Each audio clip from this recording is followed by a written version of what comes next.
Oke, selamat sore teman-teman. Saya minta maaf ya telat 15 menit ya. Kita mulai ya untuk market review kita ya. Kita mau review coba ya hari Senin ini ngapain ya. Mungkin ada satu kejutan yaitu salah satu saham EBT ya. Salah satu EBT itu di Arco ya. Tapi ya sebelumnya kita lihat ini dulu ya. Kalau indeks harga saham gabungan ini kelihatannya udah balik ya. Moga-moga sesuai dengan em, apa skenario-nya kita bahwa dia akan best. Ya, seenggaknya nanti kena itu dia kemudian dia best gitu loh ya. Jadi mungkin akan dipertahankan sampai nanti kurang lebih ya Oktoberan nanti udah apa perubahan pemerintahan. Kita harapkan juga harusnya dia mungkin bisa break ya di 7.450 sampai ke atas lagi ya. Kenapa? Karena ada satu sentimen yang cukup positif yaitu sama ya apa penurunan suku bunga ya. Memang mungkin orang-orang mungkin berkata gini ya. em, Penurunan suku bunga kan tidak secara langsung kena ke kita gitu ya, kita retail. Betul, secara nggak langsung nggak bukan memang penurunan suku bunga The Fed, penurunan suku bunga Bank Indonesia itu tidak secara langsung berefek kepada kita retail. Oke. Nah, tapi kalau kita dalam hal trading, kita tahu itu adalah sebuah sentimen yang sangat mungkin di price in oleh pasar jauh sebelum kejadian itu akan berlangsung. Karena yang kita lihat sekarang ya, makanya kan kita lihat probabilitas yang ada kan bahwa penurunan suku bunga itu hampir boleh bilang 100% akan terjadi di September. Ya, sudah fix gitu ya, 100% akan terjadi di September. Justru kalau dia tidak menurunkan suku bunga, itu yang membahayakan market. Ya, nah dengan dia menurunkan suku bunga, otomatis kita berharap adalah ini ada sebuah euforia yang bisa membuat market itu mulai meninggalkan pasar uang, ya, mulai memindahkan uang mereka dari pasar uang menuju ke pasar modal. Kenapa? Karena obligasi otomatis nanti akan turun. Nah, kalau obligasi akan turun, ya pelaku-pelaku carry trade itu otomatis akan berpindah. Ya, dia akan berpindah dari yang tadinya mereka ngelihat kalau saya taruh di pasar uang aja aman gitu kan. Karena ada spare yang cukup besar yang bisa mereka nikmati gitu kan. Nah, dengan mulainya turun suku bunga dan kecenderungan penurunan suku bunga yang akan berlanjut sampai tahun depan 2025, maka mereka yang ada di pasar uang ya, pasar-pasar obligasi itu akan mulai memindahkan uang mereka. Nah, uangnya dipindah kemana? Kalau nggak di pasar uang, ya pasti ke pasar saham. Ya, perpindahan uang cuma begitu aja. Jadi kalau misalnya dilihat pasar modal itu sedang beresiko-resiko lagi tinggi-tingginya, mereka akan tarik uangnya. Ya, uangnya akan ditarik, kemudian mereka akan pindah ke pasar uang yang jauh lebih aman. Karena mereka nggak bisa pegang cash kelamaan. Teman-teman mungkin lihat ya, Warren Buffett misalnya, dia sudah pegang cash 4.000 triliun lebih.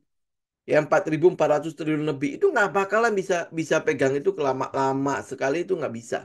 Kenapa ya? Buat buat seorang investor, uang cash itu menjadi tidak bermanfaat kalau dia taruh di dalam tabungan. Ya, di satu sisi dia pasti akan kena pajak, ya, pemotongan pajak jauh lebih gede dibandingkan dengan ya dia investasi ke pasar uang atau pasar obligasi apa gitu loh ya. Yang penting mereka taruh gitu di situ dia bisa menghasilkan capital gain. Ya, sekaligus bisa ada pembebasan pajak di situ. Daerah-daerah yang kayak gitu lah ya. Jadi mereka tidak akan bisa pegang itu kelamaan. Apalagi institusi. Ya, apalagi institusi. Jadi udah pasti mereka tidak akan bisa pegang cash kelamaan. Ya, kalaupun kalaupun oke lah. Ya, sekarang kan katanya ada peningkatan terhadap resiko resesi gitu kan. Ya, nah ini nanti mungkin semoga ini ya, semoga jadi ya. Jadi dalam dalam beberapa minggu ke depan gitu, saya akan mencoba untuk menampilkan apa indikator-indikator resesi yang bisa kita perhatikan. Kalau kalau teman-teman mau lihat resesi secara indikator, secara data gitu ya, ada saintifiknya, ya. Nah, itu ada beberapa teori yang mengatakan bahwa oh ini kayak gini loh kalau misalnya resesi itu ada yang PDB 2 kali minus gitu kan, maka itu akan masuk ke dalam resesi. Kalau resesi itu terjadi kalau tingkat pengangguran rata-rata dalam 3 tahun apa 3 bulan itu, terus kalau dikurangin atau dibagi gitu ya, hasilnya adalah 0, atau lebih tinggi daripada 0,5%, ya itu adalah indikator SEM gitu ya. Itu akan kita sebutnya itu akan mulai masuk ke dalam resesi ya, walaupun mungkin PDB-nya belum belum minus 2 kali gitu kan. Nah, ada indikator yang kemarin saya sempat tunjukin ya, itu tabelnya ya. Tabel itu ternyata kalau hasil ini ya, hasil sedikit riset saya gitu ya. Tabel itu ternyata dibikin oleh seorang petani loh. Ya, petani di tahun 1850-an. Coba bayangkan ya. Jadi dia udah mulai melihat sebuah pola di market ya, di mana kalau pola itu kita ikutin, itu terjadi kurang lebih kayak gitu. Ya, di mana waktu 99, iya benar gitu kan, 99 jatuh. Kemudian 2008, ya 2008, iya ada kejatuhan, 2008, 2009, iya. Kemudian waktu COVID 2019, ya setelah 2019 akhir, kemudian terjadi kejatuhan di market, betul gitu ya. Nah, kalau ditelusuri, iya itu adalah indikator-indikator yang mungkin bisa jadi pegangan kita. Kalau lu mau lihat resesi ya. Nah, yang sekarang ditunggu oleh market adalah penurunan suku bunga ini. Penurunan suku bunga ini berapa persen ya? Yang diinginkan oleh market adalah 50 basis point kan? Nah, kemudian setelah dia turunin, bagaimana? Apakah market langsung bereaksi, oh ini akan resesi dan lain sebagainya? Apakah, oh ini tidak akan masuk ke dalam resesi? Tidak.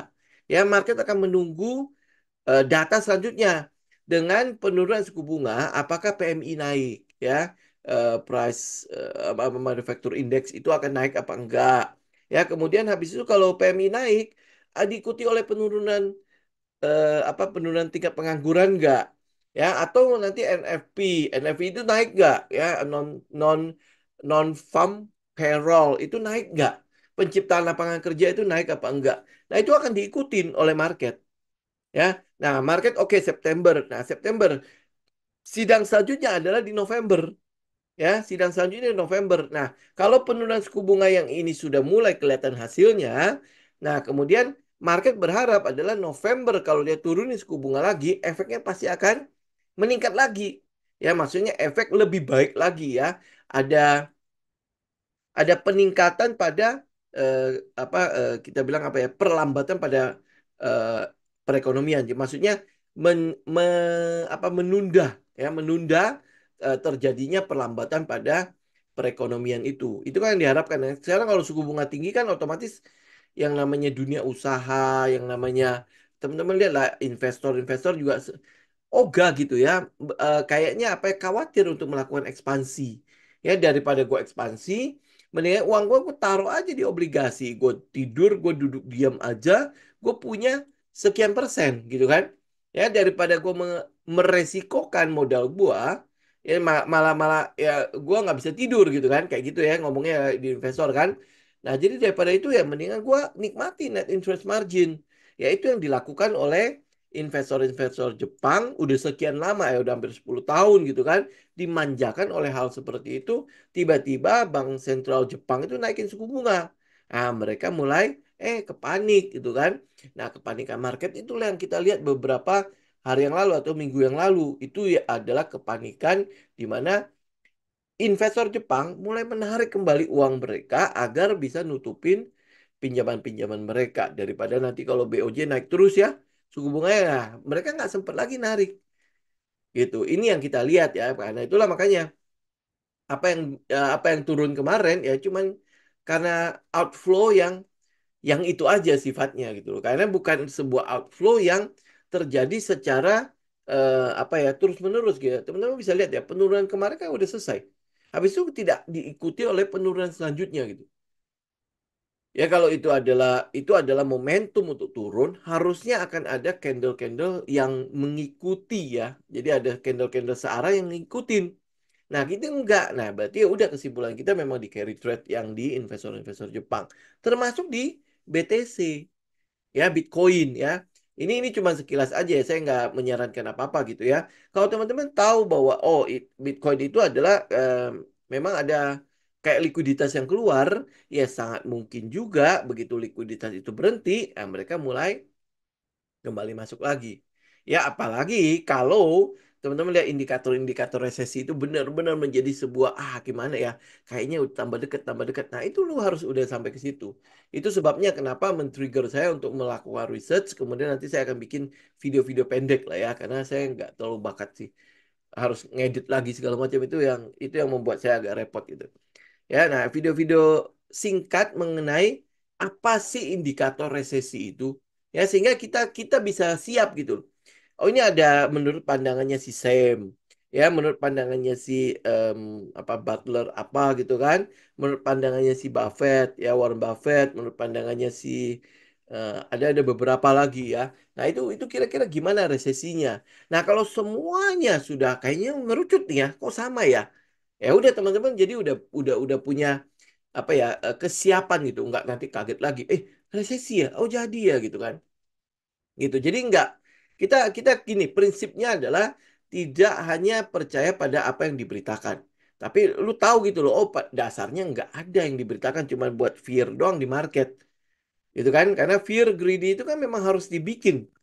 Ya kalau enggak ya lu bakalan melihat bahwa teknikal itu bekerja 100%. Itu padahal enggak kan? Ya, kenapa membuat teknikal itu tidak bekerja 100%? Karena di situ ada permainan psikologinya. Ya, ya teman-teman, kalau misalnya di saham mungkin karena kita mainnya di daily ya, itu lama gitu ya. Permainan psikologinya mungkin nggak terlalu berasa. Tapi kalau teman-teman masuk ke time frame yang lebih kecil ya, time frame 15 menit, apalagi 5 menit, wah itu permainan psikologi emosi itu pasti sangat-sangat berasa. Kayak misalnya contoh emas aja nih ya. Tadi pagi kan saya baru itu ya, masih kasih ya. Trend emas itu udah pasti cenderung naik. Yang kita lakukan adalah kita buy untuk long. Ya kita buy untuk long. Nah apa yang terjadi di market? Pagi kan dia masih turun lagi kan? Ya, pagi ini masih turun kan? Nah turun sehingga kelihatannya, oh kayaknya tetap akan turun lagi kan? Apa yang terjadi hari ini? Ya terutama menjelang pasar Eropa kan ini teman-teman bisa lihat ya. Emas tapi sekarang udah di resisten ya. Jadi teman-teman tinggal perhatikan mau TP dulu ya, nanti pasti akan ada swingnya. Di situ lu bisa lihat ya, psikologi psikologi market itu, psikologi emosinya kita itu sangat menentukan waktu kita lakukan trading itu. Sama halnya dengan hari ini. Teman-teman lihat Arko. Ya, Arko. Apa yang kita tungguin? Wah, kita tunggu banget kan. Ya, bahkan saya udah nyelesaikan. Ya, saya masih mau tunggu di daerah sini. Daerah bawah ya, daerah 800 daerah 900. Nggak turun lagi. Padahal ini udah sepi banget. Kita berharap adalah ya minimal itulah ya. Mulailah seenggaknya ada apa? Ada money spot daerah situ kan. Tapi hari ini teman-teman bisa lihat hari ini naik hampir 15%. Ya. Nah, kalau lu lihat 15% dan kita udah memperhatikan saham ini, apa yang lo lakukan? Ya, wah, gua kejar gitu. Gue lihat Arko itu dia sudah naik 12%. Ya, dia sudah naik di daerah-daerah sini udah 1.000 lebih. Ya, kalau kalau kita ngikutin emosi, udah pasti akan kita kejar. Apalagi ini sekarang teman-teman bisa lihat ya, ini full candle, full. Jadi Maruboso banget kan, kemudian break. Ini udah clear break banget. Ini udah clear break. Ya, tetapi pengalaman kita mengatakan bahwa kalau dia full candle begini, itu biasanya masih ada pullbacknya. Misalnya minimal dalam 1-2 hari ini masih ada pullbacknya. Ya, tapi kalau trendnya benar-benar besar sekali karena volumenya juga gede ya. Dia mungkin nanti akan mengikuti, ada beberapa candle yang akan ngikutin untuk ke atas. Itu kalau momentumnya gede. Tapi dengan satu candle ini sudah memberitahu kepada kita, apa si market maker yang di daerah sini itu udah nongol lagi, sudah nongol lagi gitu kan, sudah masuk kembali gitu kan. Nah, kemudian habis itu kalau teman-teman lihat ya, pengulangan yang dilakukan ini kan cuma pola dong ya. Pola yang dilakukan oleh kalau market makernya adalah satu orang atau satu institusi atau ya 1-2 institusi, maka dia akan mengulangi pola ini. Ya dia akan mengulangi pola ini, teman-teman bisa lihat ya. Polanya jadi kayak apa rising wages lah, apalah dikata orang segala macam. Tapi kalau lu udah kan kita udah bahas mengenai data-datanya ya. Kita udah lihat datanya, kita udah lihat potensinya, kenapa dari 4 saham EBT kita pilih Arko ya. Nah, habis itu tiba-tiba dia begini kejadiannya. Ya, tiba-tiba naik 15% ya. Nah, kita tinggal lihat ke belakang. polanya. Polanya kan mengatakan bahwa setelah dia naik ada ada pullback, naik ada pullback, naik lagi. Berarti ini bisa besok bisa aja naik satu hijau. Tapi saya yakin banget dia akan ada pullbacknya.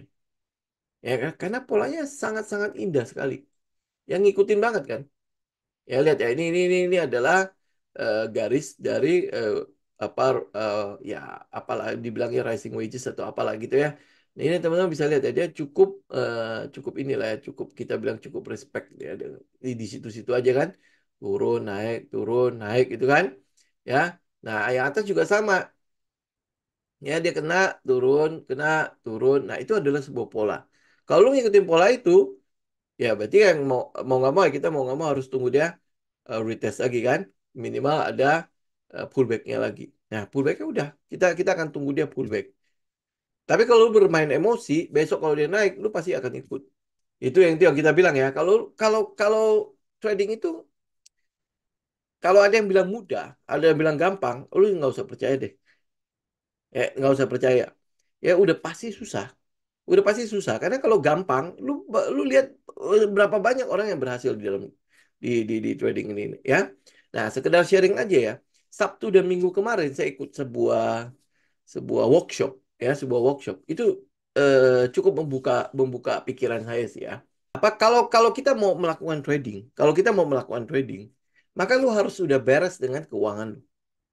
Itu poinnya itu ya. Lu harus sudah beres dengan keuangan lu. Karena trading itu bukanlah sebuah skema untuk mendapatkan uang cepat. Ya, bukanlah sebuah skema untuk mendapatkan uang cepat. Ya, trading itu adalah sebuah proses ya. Prosesnya bisa jadi lambat, bisa jadi cepat untuk menjadi kaya, ya. Tapi lu untuk bisa mengikuti proses ini, lu mesti punya satu yang namanya disiplin, yang kedua namanya konsisten. Ya, disiplin apa? Disiplin mengikuti apa yang sudah lu bikin dalam syarat dan ketentuan untuk memasuki sebuah posisi. Ya, syarat ketentuan lu apa? Lu mesti bikin dan lu mesti ikutin. Disiplin dengan hal itu. Kalau memang lu harus melakukan analisa, maka analisa dulu. Gitu di mana kira-kira adalah titik penting untuk gue masuk. Ya, nah, kita tunggu harganya ke situ. Ya sama kayak misalnya Arko gitu. Tungguin udah. Nah, tiba-tiba dia naik 15%. Ya, buat buat kita, gila ya. Kita kok dia naik dulu gitu kan? Kenapa nggak turun dulu sesuai dengan apa yang kita mau? Benar nggak ya? Tapi market kan tidak begitu kerjanya. Bukan sesuai apa yang lu mau. Kita yang harus mencocokkan dengan apa yang dikatakan oleh market. Apakah kita langsung kejar? Ya pasti enggak dong. Lu berhenti dulu, lu analisa lagi. Ya makanya kalau kita lihat polanya, ada kecenderungan dia setelah naik dia akan koreksi.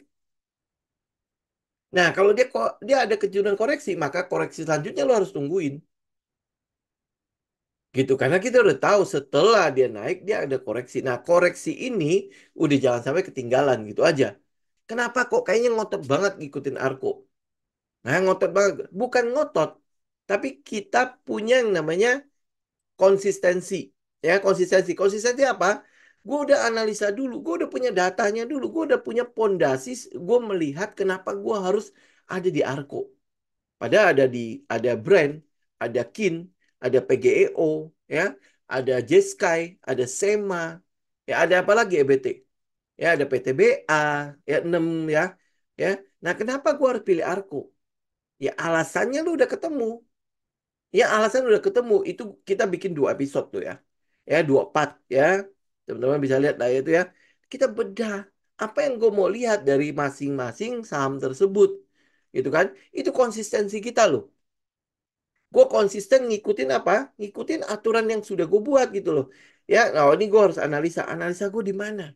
Apa yang gue bedah dalam setiap saham itu? Ya, sehingga akhirnya dari satu sektor itu, gue mutusin dengan saham ini. Itu konsisten. Jadi lu mesti disiplin, lu mesti konsisten. Nah, habis itu baru lu bisa menikmati prosesnya. Karena kalau tidak, ya lu udah pasti apa ya, lu udah pasti akan jatuh. Ya apalagi ini ya kena kena kayak orang bilang kena gocekan market gitu ya.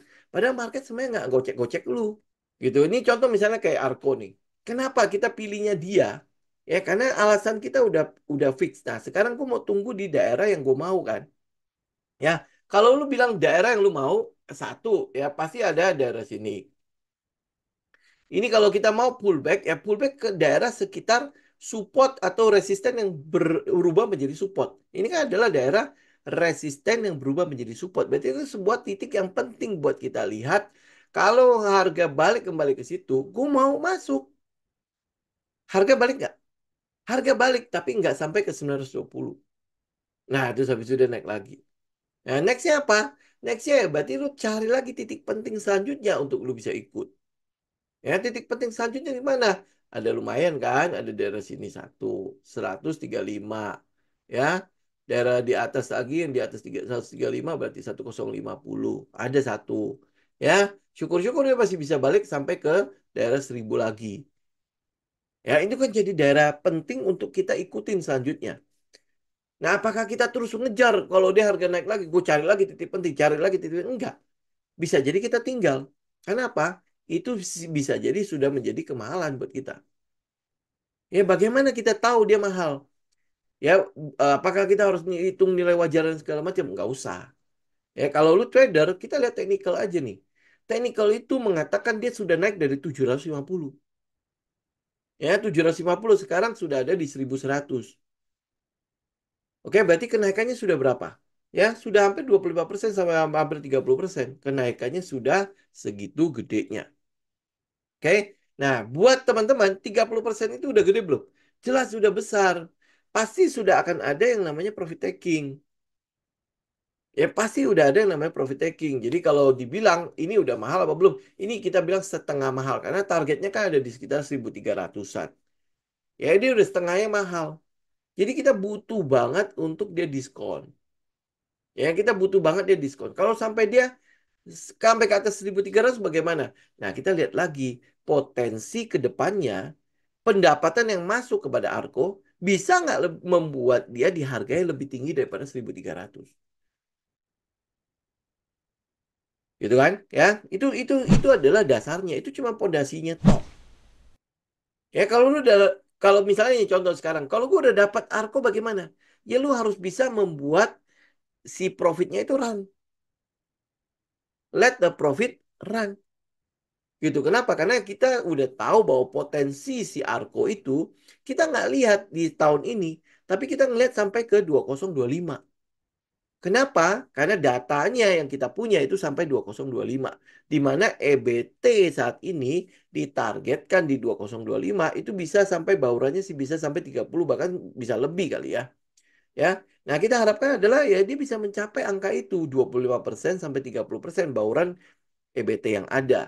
Ya, waktu kita bahas EBT, teman-teman bisa lihat nggak? Berita-berita yang keluar itu banyak sekali yang EBT. Ya, energi baru dan terbarukan sehingga kita bisa ngikutin. Enak banget kita bisa ngikutinnya. Karena beritanya keluar terus. PLN lagi menggenjot ya bauran EBT-nya sehingga dia mulai menyetop PLTU. Ya, PLTU yang basisnya batu bara gitu kan. Ya, artinya kita tinggal ikutin nih, kelihatan ke depannya kayaknya enak gak? Ya, kemudian habis itu lu tahu kan ya perusahaan-perusahaan EBT ini cuma bisa jual listriknya ke PLN. Jadi artinya PLN pasti harus menerima ya penjualan mereka kecuali memang PLN udah kelebihan. Tapi yang kita lihat di 2050 ya. 2050 si kebutuhan listrik itu besar banget. Kalau cuma mengandalkan si PLN, nggak mungkin.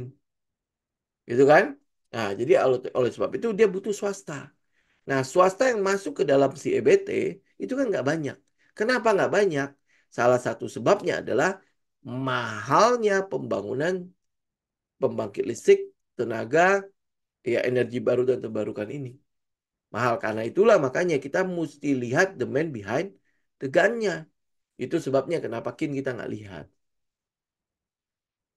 Ya, kenapa kita ngeliat Arko. Ya, kenapa lihat Arko. Kenapa nggak lihat brand. Ya, kalau lu lihat secara brand, ya secara fundamental mungkin dia udah kalah. Karena DR-nya gede kan. Ya, walaupun ya lain-lain mungkin oke. Tapi yang kedua adalah secara harga dia udah jelas kalah. Kenapa kita bilang kalah? Karena udah tinggi banget. Benar nggak? Udah tinggi sekali.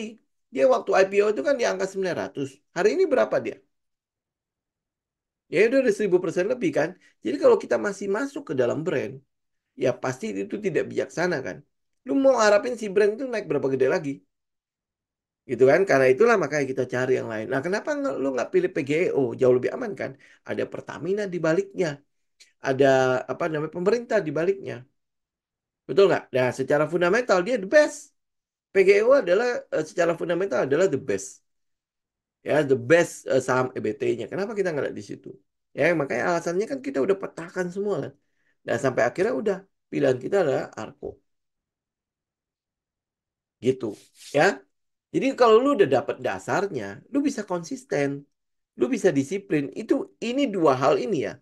Walaupun gampang untuk disebut ya, konsisten, disiplin ya. Walaupun gampang sekali untuk disebut, tapi kalau lu lakukan itu setengah mati susahnya. Dan sampai hari ini saya belum tentu bisa konsisten, bisa disiplin di sini loh. Gitu ya. Ya kalau makanya kalau teman-teman bersentuhan dengan forex, lu nggak ada dua hal ini, oh habis tuh. Ya habis karena saya udah ngelewatin kok berapa berapa kali tuh ya apa namanya modal saya habis. Kenapa coba? Ya karena dua hal ini konsisten disiplin. Lu bilang gue jurnal bahkan di dalam setiap candle gue jurnalin loh. Ya gue jurnal saya emang nggak keren-keren banget. Jurnal saya cuma kertas begitu doang. Ya makanya kertas HVS saya banyak. Kenapa? Karena setiap candle yang terjadi saya jurnalin apa sih yang sedang di sini, ngapain di sini, benar nggak? Apa yang sesuai dengan mekanisme saya? Itu saya jurnalin. Kenapa? Buat saya bisa belajar kembali. Ini di mana ya salah gue ya sampai gue akhirnya menghabiskan lagi modal gue. Oke? Teman-teman jangan mendengar modal saya habis maka saya habis ratusan juta, puluhan juta ya gitu. Enggak. Kan udah tahu ya. Kalau lu belajar dalam belajar lu baru dalam sebuah pasar, maka yang lu perlu lakukan apa? Start small. Ya, start small. Ya, mulailah kecil. Kenapa? Karena gue butuh mempelajari bagaimana pasarnya. Karena setiap pasar itu kan pasti ada karakteristik mereka sendiri-sendiri kan. Gitu kan? Ya. Nah, jadi kita butuh. Ya, gue start di berapa? Paling gede itu gue start di 1 juta. 1 juta habis. Tapi habisnya 1 juta gue, itu setelah gue berapa banyak transaksi. Gitu harusnya gue udah bisa menggali kan. Nah, gue mulai lagi. Oke, habis gue mulai lagi. Habis gue mulai lagi. Habis gue mulai lagi. Habis gue mulai lagi. Gitu ya. Nah, 2 minggu yang lalu deh. Saya sempat habis lagi. Ya, padahal kalau teman-teman lihat ya. Support, resisten, tetek gitu kan. Support, resisten, tetek gitu kan. Nah, tetapi setelah kita kena TP. Setelah kena TP. Di situ permainan emosi kita terjadi. Ini yang saya analisa dari saya ya. Oke. Lu kan udah habis dapat big win nih. Ya, big win. Ini kayaknya masih bisa naik lagi. Jadi waktu dia pullback, kita berusaha untuk nangkep. Ya, berasa nggak? Pasti ada perasaan seperti itu deh. Ya, saya yakin banget nggak cuma saya doang. Ya, saya merasa bahwa kayaknya bisa nih. Kita tangkap aja. Ya, kenapa? Karena kayaknya masih masih naik lagi nih. Masih punya potensi untuk naik lagi. Ya, jadi apa yang kita lakukan? Kita tangkap. Tangkap ini kayak kecil nih. Ya, udah ada candle penolakan ya, sudah ada di sekitar mungkin SND ya, rally best rally dan lain sebagainya. Dia udah pullback ke situ, udah bisa ditangkap. Itu ditangkap. Arahnya benar, dia memang naik lagi, tetapi stop loss kita dikenain dulu. Teng, kena lagi. Ya, kena lagi. Ya, kemudian habis itu dia naik. Nah, sebenarnya naik pun itu nggak semudah yang mungkin ya teman-teman lihat di textbook gitu ya. Kalau setelah dia pullback udah dia tinggal naik. Pasar itu tidak semudah itu. Ya, pasar itu dia kalau gini deh, teman-teman ya. Ini yang sering saya coba dalamin ya. Kalau lu melihat pasar begitu gampangnya memberikan lu barang, pasar begitu mudahnya memberikan lu barang, lu mesti curiga itu. Ya, lu mesti curiga. Kenapa? Bisa jadi dia belum selesai akumulasinya. Ya, karena itulah makanya kalau kita masuk di secondary test ya, secondary test, pokoknya asal pullback aja kita ambil gitu ya. Ya, lu akan lihat akan ada spring. Ya begitu secondary test, kena. Secondary test, dapat gitu kan. Ya, lu lihat nggak lama kemudian akan ada spring. Di mana semua stop loss sudah habis. Ya, habis sudah baru naik lagi. Gitu. Itu kita lihat sendiri manipulasi market itu begitu nyata banget gitu. Dan kalau teman-teman lihat Wyckoff Cycle itu kejadiannya seperti itu. Bahkan secondary testnya itu bisa dibawanya selling climax. Secondary test kedua bisa dibawanya lagi secondary test yang A, fase A. Springnya apalagi, ya otomatis dia akan habisin semuanya. Gitu teman-teman lihat deh. Ya, coba perhatikan gitu kan. Karena kan market itu begitu. Nah, maka dari itu orang-orang sering akhirnya beranggapan market itu kayaknya nyerang kita banget. Nggak bisa gitu loh membiarkan retail itu untuk enak gitu. Bukan masalah itu. Masalahnya dia butuh barang. Kalau dia butuh barang, berarti apa yang sudah dijadikan stop loss yang kelihatan sama kita, itu yang akan diincar. Gitu. Karena itulah kalau kalau ini ya teman-teman bisa lihat ya kalau sekarang itu kita mulai cari adalah candle-candle di mana terjadi penolakan di situ. Ya, jadi setelah dia ngambil stop loss, habis itu naik dengan cepat, kemudian habis itu eh, jalan gitu. Jadi lebih baik tunggu di situ kalau memang teman-teman mau scalping ya. Itu akan jauh lebih baik dari situ. Gitu dibandingkan dengan kita ngikutin emosi banget untuk terus-terus naik gitu. Ya. Oke, teman-teman saya pikir hari ini paling ya saya bicara mengenai hal itu ya. Jadi ya kita nggak perlu harus ikutin market. Terus habis itu kalau mengenai isu resesi, tenang aja dulu gitu ya. Tenang aja dulu. Kenapa? Karena kita butuh market juga masih membutuhkan untuk melihat hasil penurunan suku bunga yang ada. Ya kalau penurunan suku bunga sudah mulai memberikan hasil, karena itu fasenya 2 bulan. September tanggal 18 ya turunin suku bunga. Kemudian habis itu nanti kan ada PMI, ada inflasi ya. Nah itu kan ada prosesnya. Akan ada reaksinya seperti apa, datanya seperti apa. Jadi dia masih akan lihat Oktober, ya Oktober nanti habis itu ada November lagi sidang. Nah sebelum sidang mereka akan ada satu jadwal lagi di mana PMI itu akan keluar dan inflasi akan keluar. Baru habis itu dia akan mutusin turunin lagi apa enggak. Gitu ya. Jadi dalam 3 kali sidang akhir tahun ini di 2024, dalam 3 kali itu, ini kita bilang gini, the Fed itu harus sudah mulai bertindak. Karena kalau dia tidak bertindak, nah itu yang membuat si indikator resesi itu akan tambah besar. Tapi kalau tindakannya pas, penurunan suku bunganya juga pas, segala macam, nah ini resesi pasti akan ditunda. Ya, dan kalau teman-teman lihat tabelnya, tabel yang Badler itu ya, itu kemungkinan besar kejatuhan market itu akan terjadi di 2026. 2026 ya. Nah, ternyata kalau teman-teman lihat angka-angkanya, itu ternyata akhir tahun punya.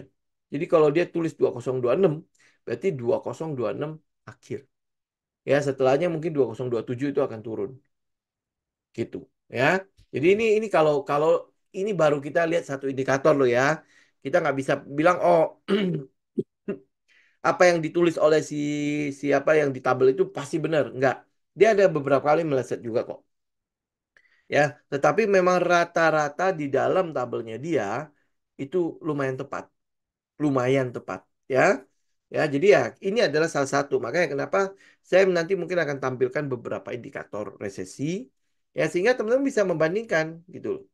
Mana yang itu ya. Nah, kemudian mereka bisa saling melengkapi. Ingat ya, indikator itu kan selalu tidak bisa dipakai sendirian. Dia harus ada indikator lain untuk melakukan konfirmasi. Ya, demikian juga indikator resesi ini. Kalau pakai indikator SEM, ya pakailah satu lagi misalnya Buffett indikator lah atau apalah gitu. Kita akan lihat beberapa indikator. Nah, habis itu bagaimana?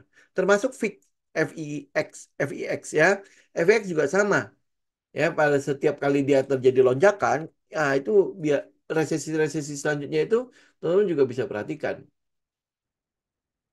Ya, ini kalau kita ambil yang mandi, tapi nanti ya itu nanti teman-teman bisa lihat nih ya.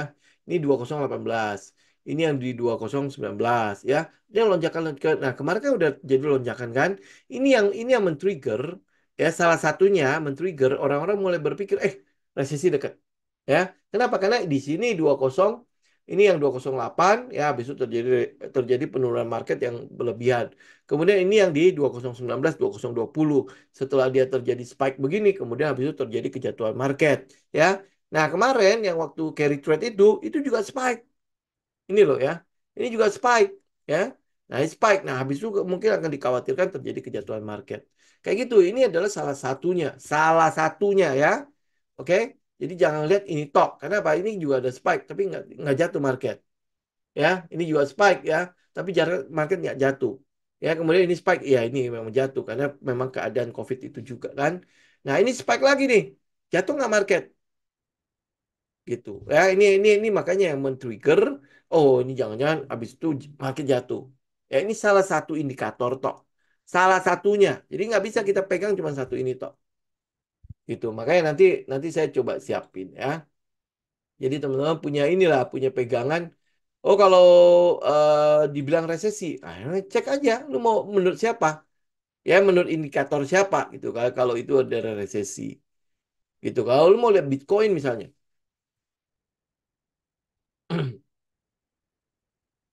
Nih, ya. Ini kan Bitcoin. Dia jatuh kan? Ini jatuh kan? Ya, ini kejatuhan nih.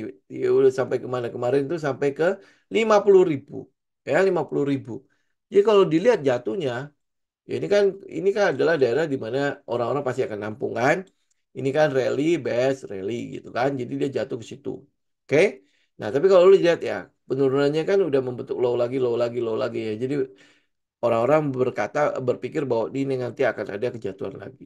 Ya sangat mungkin karena Bitcoin ini adalah salah satu tempat di mana ya para investor juga taruh kan, karena dia sempat naik lumayan tinggi gitu ya. Nah kalau lu apa punya punya dana murah ya pasti salah satunya lu akan pilih ini. Nah kalau diambil karena kenaikan eh, suku bunga bank sentralnya ya wajar aja gitu karena mereka juga pasti naruhnya banyak di Bitcoin. Cuman kan kita nggak punya datanya kan. Ya namanya Bitcoin kan lu mau cari data di mana? Ya Bitcoinnya sendiri yang megang itu siapa juga kita nggak tahu kan. Gitu kan. Nah, tapi kalau dia terjadi outflow ya wajar aja karena dia salah satu yang dipilih. Gitu. Beda kan kalau misalnya emas. Emas siapa yang trading untuk jangka panjang? Hampir boleh nggak ada gitu kecuali dia beli dia borong fisik. Ya, itu membedakan antara emas sama Bitcoin. Kalau Bitcoin kan rata-rata mereka taruh untuk jangka panjang. Kabarnya seperti itulah ya. Nah, tapi kalau misalnya tiba-tiba ada outflow begini, ya gimana? Ya, kalau dia naik lagi ya mungkin saja akan ada kenaikan. Ini ya, ini Bitcoin. Oke, nah tapi kalau teman-teman lihat dari ini, kalau metode yang kita kita ambil ya, ini jelas ini udah area yang mahal. Ya, udah area yang mahal. Kemudian ini daerah sini apa? Ya, kemudian habis itu ini resistennya kan? Ya, daerah sini apa? Daerah ini mungkin akan lebih kita sebut sebagai daerah distribusi. Wajar, ya wajar. Kenapa ya? Karena udah ada kenaikan yang begitu tinggi ya, habis itu ya pasti akan ada stage 4 gitu. Jadi ya tunggu aja stage 4-nya. Setelah stage 4 ya kalau teman-teman mau ya Bitcoin ya baru habis itu kita masuk. Ya, kalau lihat dari ini trendnya juga ini turun terus kan. Ya ini juga turun terus kan. Nah, kemudian habis low-nya juga turun terus. Ini terus membentuk low baru loh. Ya kan? Ya kan walaupun dia memang tidak di close di situ. Ya memang tidak di close cuma kayak swap doang gitu ya. Ya jadi mungkin aja masih akan ada kenaikan untuk turun lagi atau seperti apa. Ya tinggal tunggu aja nih. Atau dia mau bikin utat ya. Kalau dia bikin utat, teman-teman bisa lihat ya. Oke, nih teman-teman bisa lihat ya. Ini area apa? Area resisten. Oke, kalau lu beli short, lu taruh stop loss di mana? Pasti daerah-daerah sini. Menurut lu, market maker tahu nggak di daerah sini itu ada SL-nya semua orang. Pasti tahu. Jadi kalau gue beli short, seandainya shortnya akhirnya berubah menjadi long, maka dia tinggal incar di sini, jebret, gue dapat barang nggak? Ini adalah kolam likuiditasnya. Betul nggak? Jadi kalau gue butuh barang nih, sebelum gue turun ke bawah, gimana caranya? Ya, barang ini yang gue ambil. Ini tempat barangnya. Jadi kalau lu bilang ini adalah pusat grosir, pusat grosirnya di sini. Nah, ini pusat grosirnya nih. Lu naikin ke atas, kemudian lu swap ini semua, lu dapat barang banyak sekali. Ya, lu dapat barang banyak sekali. Kenapa? Karena orang-orang tahu. Ya, kalau dia gagal di sini, berarti kemungkinan besar dia akan lanjut naik. Maka stop loss-nya ditaruh di situ. Itu bagian dari risiko, kan? Stop loss mereka akan taruh di situ. Oke? Ya, di sinilah, di sinilah, di sinilah. Apakah yang mikir ini satu orang? Enggak. Itu pasti ribuan, jutaan orang taruh SL-nya di daerah situ. Ini yang kita sebut sebagai kolam likuiditas. Liquidity pool. Apa itu maksudnya? Ini pusat grosirnya. Jadi kalau gue mau dapat barang, ini loh tempatnya. Jadi kalau gue mau buat short, ini adalah daerah murahnya. Ya, tinggal gue naikin. Bisa nggak gue naikin? Ya jelas bisa karena gue punya uang. Market maker kan? Ya, gue tinggal gonjang-ganjingin market aja. Oh belum. Ya, ini investor Jepang udah mulai masuk kembali. Ya, mereka maka akan mulai diborong. Itu gunanya sentimen buat market maker. Ya, dia kan boleh borong, borong, borong, borong. Sampai ke atas itu akan dihajar kalian tinggi gitu. Kemudian habis itu lu kan sering lihat kan, tiba-tiba shadow top di atas. Nah, itu cuma buat ngambil likuiditas di atas. Gitu. Nah, habis itu lanjut turun. Nah, jadi kalau lu untuk turun, lu dapat harga di sini nih. Harga lu di sini, price lu di sini. Turun. Jadi lu dapat harga premium dong, ya. Nah, terus turun gitu. Itu market. Itu market. Kalau lu lihat di forex, ya lihat yang di scalping itu ini akan jauh sekali banyak sekali yang melakukan hal seperti itu. Ya banyak sekali manuver-manuver seperti itu. Nah, di saham pun sebenarnya sama walaupun lu pakainya daily. Cuma lu nggak sadar aja. Gitu karena kan kira dia pelan-pelan kan naik nih seneng nih naik naik naik naik cuman ya pasar saham kan nggak bisa short ya untuk kita punya kan nggak bisa short tapi dia lakukan hal yang sama ya itu sebabnya kenapa kita memilih Wyckoff gitu karena Wyckoff mempelajari hal itu gitu kan jadi ya kita pun akhirnya melihat hal yang sama jadi kalau lu belum open posisi ya terutama di kalau lu mau scalping ya nanya cuma itu doang di mana retail taruh stop lossnya. Nah, di situ lu mau nungguin. Nah, itu sebabnya kenapa eh, apa yang kita taruh sebagai support dan resisten itu berbeda dengan apa yang dilakukan orang-orang. Ya, support dan resisten yang kita taruh itu adalah tempat di mana stop loss itu berada, likuiditas itu berada. Gitu. Jadi semakin banyak likuiditas di situ, itu adalah daerah yang pasti akan diincar. Tidak ada? Cukup jelas ya. Oh ya, ini sekedar ini ya, mengingatkan ya teman-teman ya. Ini kan bulan ini ya, Agustus ini, itu adalah bulan untuk early bird ya, early bird untuk kelas coaching ya. Jadi teman-teman kalau misalnya mau join, mau gabung, manfaatkan bulan ini. Ya, manfaatkan bulan ini. Kita ya artinya ya bulannya pasti paling murah lah ya namanya early bird ya. Jadi manfaatkan bulan ini kita punya kelas itu di Oktober di November ya. Di November 1 bulan penuh. Ya, jadi ya tinggal siapkan aja ya buat teman-teman yang ingin belajar Wyckoff ya apa support resisten ya SND segala macam volume spare analysis ya kemudian habis itu bagaimana memilah ya mencari kurang lebih saham-saham yang ya mungkin nanti akan jadi juara-juara kayak Arco ya ini kita nggak tahu loh Arco nanti akan naik seberapa gede ya tetapi ya kurang lebih kayak gitu atau ya teman-teman mau lihat saham-saham yang sudah kita dapat sebelum-sebelumnya ya gimana caranya ya itu kurang lebih apa saja indikator-indikator untuk kita lakukan analisa dan lain sebagainya. Ya, moga-moga cara kita cocok untuk teman-teman ya. Teman-teman bisa ikutan gabung di kelas coaching kita. Saya cukupkan ya untuk hari ini ya teman-teman ya. Nanti hari Rabu kita baru lihat itu ya. Ada market yang lain lagi apa enggak ya. Oke? Ya, semoga bermanfaat teman-teman. Saya pikir saya udahin dulu ya untuk hari ini. Kita akan ketemu lagi nanti di hari Rabu mendatang ya. Oke, semoga bermanfaat. God bless semua.